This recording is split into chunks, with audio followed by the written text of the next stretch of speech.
These knives aren't sitting in boxes in the shelves in the back. We now craft together and try to time your order with parts getting done as they're working their way through the shop. And then we try to have your order kind of intersect them right as it's time to make critical decisions about final finishes. Somebody buys a knife. There's a process it's going to go through. We get all of our steel from Niagara Specialty Metals in upstate New York. All of our steel's American made. All of our titanium comes out of California. We get it all from Titanium George, American Metal Exchange. Here on the double disc grinder, there's only, I think, 2 of these in Arizona, and the other one's a professional grinding shop. We had this machine restored and it's set up just for us. This has a grinder on top, a grinder on the bottom. It allows you to take non-magnetic pieces and run them through and make them flat and parallel. So once you've gotten blanks off the waterjet, you have this mill scale rough side top and bottom, and now you have this water jetted edge, and you don't have any precision surface anywhere. First thing you got to do with the handles, you make them precision here. At the same time, the blades need to be made flat and parallel. So for the very first time, we'll now true up and make the blades flat. This is a batch of knives that have already had their bevels put on them. They've been heat treated, marked, machining has all been done, and they're back for their second cleanup. So even after all of the making, we go back on for another grind, and this is to get them down to get rid of all the thermal distortion that happens during heat treat. Hey, what's our plus minus on these when we do our final grind? 0. 190 plus or minus 0. Are these almost done? So we try to get it down to within a 1/10? All right, so for you guys that are knife makers out there, you know how crazy that is. We get the parts plus or minus 0, and we measure 4 decimal points. So we get them inside of a 1/10. That's nuts.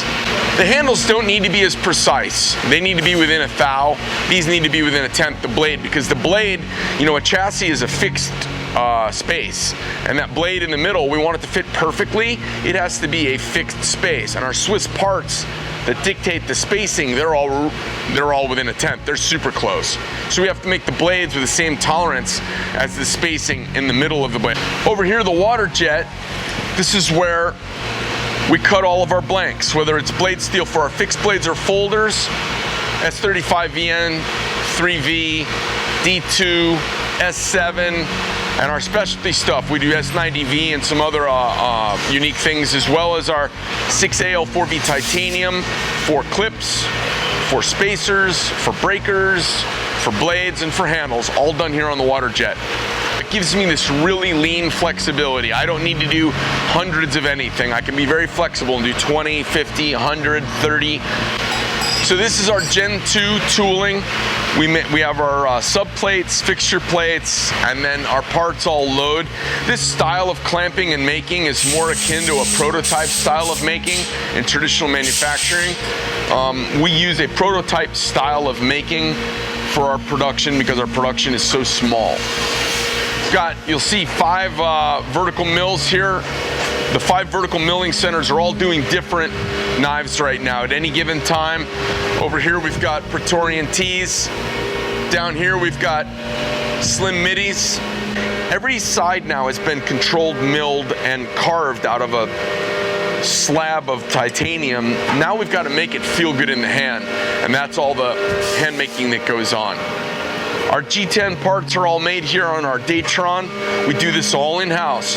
This is a way to take a dust, I don't want humans breathing, control the dust by having this enclosed environment that sucks into a half-micron filtration room. This is an optical comparator. This is an old piece of equipment from a bygone era of hand making. You don't see much anymore. We use this every day, all day long, non-stop. You'll see every batch of knives has been put in Inconel bags. They run through very specific recipes that a lot of our experience has given us over the years. And then they come out of here and they are hand quenched and hand straightened by a craftsman every single time. The thing about a knife, it's crazy. While they're going from critical temperature through the quench down to room temperature, before they get to room temperature, you can bend them with your hands. Then after they get to room temperature, you can put them in a vise and hit them with a hammer and they won't bend. You can put them in a press and they don't bend. They bend and then they'll break. But they bend and bend back. Every single knife has a handmade Inconel bag made for it, and it's sealed. We've used some stoichiometry to calculate about how much carbon needs to be in there to burn so that the steel stays clear during critical temperature and heat treat. We hardness test every batch. Every blade, we're checking every blade 3 times. We check it after the hardness, we check it after the cryo, we check it after the draw. And it makes sure that all of our processes worked and did the changes that we wanted. Every single hole on every blade and handle has been diamond, single stroke diamond honed on our honing machine by hand. Every hole has been made to within way inside of 1/10 of consistent. Every single knife, as we open it up and go through it, we have a little process. We crack the bag open, we give a visual inspection around all edges, make sure it hasn't been dropped, pranged, or pranged. We check for center, check detent, open, feel the lock, side lash, top and bottom 90 degrees, check for pivot lash, do a soft open. How's it feel on soft open? We do a hard open. How's it feel on a hard open? Percentage of engagement, how cleanly and nicely it opens and closes and relaxes. How the clip feels. Is the clip to spec? Credit card height? Tip center, no lash. Does it sound like a Medford? This is a pass. You can see grinding going on. Got a guy in his first couple months of training here. He's freehand grinding on a wheel, no jigs, no fixtures. He's making a 187 DP. You can see how he's grinding. You can see what he's doing here. How you doing, new guy? Good. Yeah?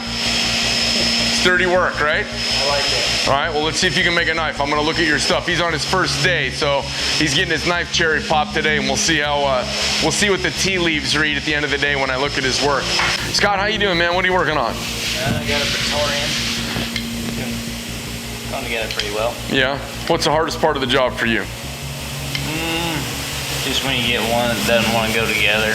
All the little bitty things. Stubborn knife? Yeah. Yeah. There is a lot of money spent just putting it together well, and it's hard and it's frustrating, and the guys in assembly have to deal with every shortcoming of the company to make it right.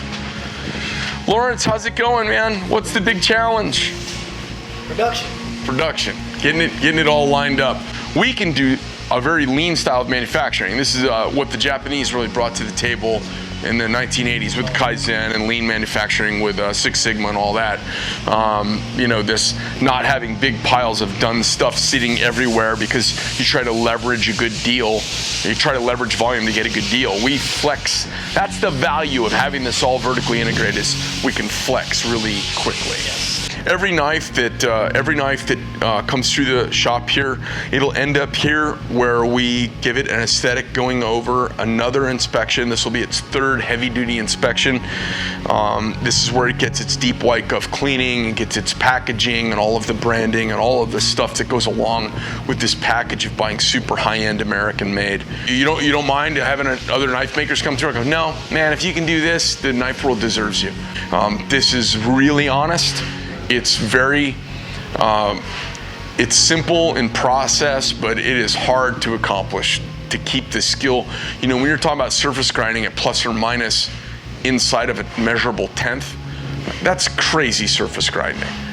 When you're talking about making a knife with no play and all 3 axes, those are crazy details. That's our process.